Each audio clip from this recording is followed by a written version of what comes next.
زنها همه جوری با شما چی شد؟ شما چی کار کرده ما؟ تئاتر موسیقی مضحکوی به نام عطا محمد جان شهر قرغان تپه بگاهی روز جمعه غیر معمول جای نشست نداشت. گمان می رفت هواداران پیسه الکساندر استروسکی دختر بی‌ثبات در شهر قرغان تپه به سابقه افزودند. آن هم از حساب کارمندان میلیسا. 7 اپریل رمضان رحیمزاده وزیر امور داخلی تاجیکستان سپارش داد هیئت شخصی حداقل ماه یک بار به تئاتر برود. وزیر اظهار امید کرده است که تئاتر سطح فهمیش کارمندان میلیسا را بالا میبردارد.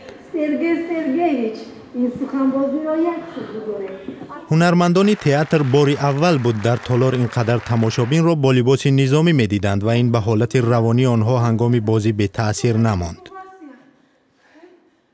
این تماشابینی کارمندان میلیسا از دیگر تماشابینان به کلی فرق دارد و نمیدونم وقتی که من به صحنه برآمدم وقتی که اینها رو دیدم با لباسهایشان یک حسیاتی عجیبی فرا گرفته بود که این حسیات است اما نمیدونم این شاید ترس باشد یا که دیگر حسیات خیلی حسیاتی. میلیسای تاجیک با رفتار درشتش تنقید میشد و یک سببی به تئاتر جلب نمودن آنها را کار به تفکر اضافه دادند.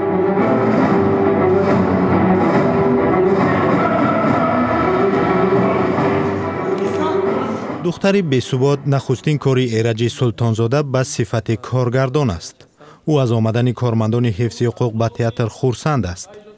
او میگوید پیش از نمایش با هنرمندان درباره تماشابین امروز مشورت کردند. بسیار با هنرمندان جدی گپ زدیم پیش از آماده شدن به صحنه برآمدن که همین نمایشنامه‌ای که امروز تماشا میکنن کارگران مقامات ولایتی برای شما این باعث افتخار است.